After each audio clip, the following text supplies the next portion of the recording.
Hey everyone, and welcome back to the channel. The real estate market has been a wild ride these past few years. After historic highs, many are wondering, is a correction coming? And if so, where will prices actually drop? Today, we're diving deep into that very question. We'll explore the economic indicators and market dynamics that suggest a cool down is on the horizon for some regions, and we're pinpointing the states where real estate prices will fall. If you're looking to buy, sell, or just understand the market better, this is essential viewing. Let's get into it. First, it's crucial to understand why prices might fall. We're not talking about a nationwide crash, but rather a targeted correction in specific areas.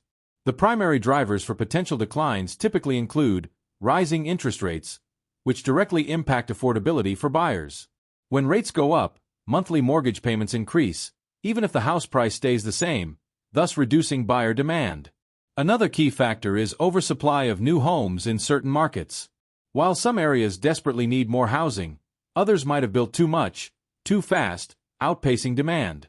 We also look at local economic conditions, such as job losses or a slowdown in major industries, which can reduce the pool of potential buyers. Finally, outmigration or a shift in population trends can also create downward pressure on prices, especially if more people are leaving than moving in. Florida. This state was a pandemic boomtown. People flocked here for warmer weather, lower taxes, and remote work opportunities. However, the sheer volume of new construction, particularly in central and southwest Florida, is starting to create an oversupply in some areas. Combined with skyrocketing property insurance rates due to climate change and increased hurricane activity, and rising interest rates, affordability is becoming a major hurdle. Areas like Cape Coral, Lakeland, and even parts of Orlando could see a more noticeable dip as supply catches up with or even outpaces demand, and insurance costs make homeownership less attractive. North Carolina. States like North Carolina experienced massive in-migration, particularly to tech hubs and desirable urban centers such as Raleigh and Charlotte. While job growth remains strong, the rapid appreciation has created an affordability crisis. With higher interest rates, fewer buyers can qualify for the expensive homes. We're seeing inventory levels rise, and bidding wars becoming a rarity. This suggests that while prices might not crash, a significant cooling and even small declines, especially in the entry-level and mid-range markets, are very possible as the market rebalances. New Jersey. Known for its high property taxes, New Jersey's market has always been sensitive to affordability. The pandemic saw a surge of buyers leaving NYC, pushing prices up, particularly in the northern suburbs. Now, with remote work policies shifting and interest rates climbing, the high cost of living and property taxes are becoming a major burden again. Areas that saw the biggest influx of NYC commuters might experience the sharpest pullbacks as demand wanes and affordability becomes the primary concern. Arizona. Phoenix was consistently one of the hottest real estate markets in the nation for a long time. However, the rapid price appreciation, coupled with rising interest rates, has made homes unaffordable for many locals. Arizona also saw a lot of speculative buying and new construction. Now, inventory is increasing, and homes are sitting on the market longer. Expect to see price reductions in the Phoenix metropolitan area and potentially other major cities as sellers adjust their expectations to the new market reality. Nevada. Las Vegas experienced a significant boom, driven by both tourism and an influx of California residents seeking lower costs. However, its economy is heavily reliant on tourism, which can be volatile. Like Arizona, Nevada saw considerable new construction, and the market is highly sensitive to interest rate fluctuations. Las Vegas and Reno could see prices fall as demand slows and the market recalibrates. The state's quick recovery from the last recession also means it might be quicker to correct this time around. Idaho. Perhaps a surprise for some, but Idaho, particularly its capital Boise, saw some of the most aggressive price growth during the pandemic. People flocked there for its outdoor lifestyle and relative affordability compared to coastal cities. However, prices quickly outpaced local wages, making it unsustainable. Now, with a slower national market and fewer out-of-state buyers, Boise and other popular Idaho cities are likely to experience some of the largest percentage drops as the market finds a more sustainable equilibrium. Utah. Cities like Salt Lake City and Provo saw incredibly strong demand and some of the fastest appreciating homes. While Utah still has strong underlying fundamentals, the sheer price increases made homes inaccessible for many. The market is now seeing a significant increase in inventory, and bidding wars are largely a thing of the past. This suggests that price adjustments are inevitable as the market corrects from its overheated state.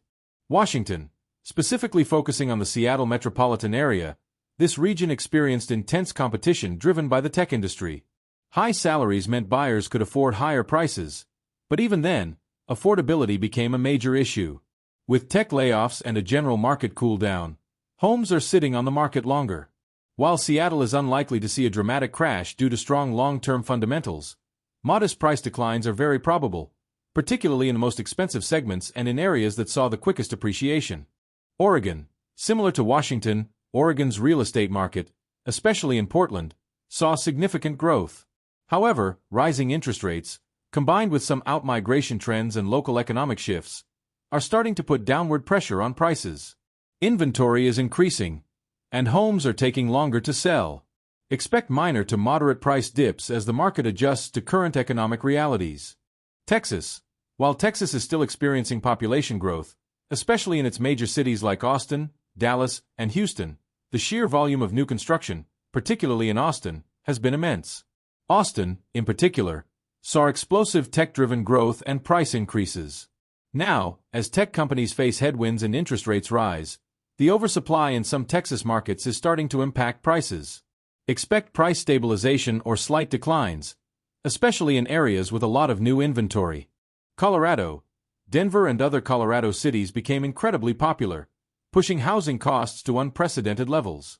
The state's attractive lifestyle drew many, but the market became severely unaffordable. With a general cooling trend and tighter financial conditions, price reductions in Colorado's major metropolitan areas are becoming more common as the market seeks balance. California.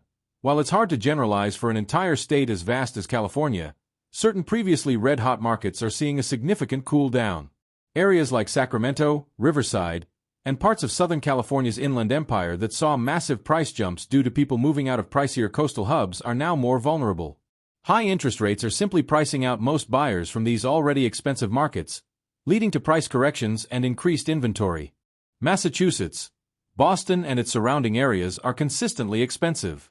However, the market saw an incredible surge in demand during the pandemic.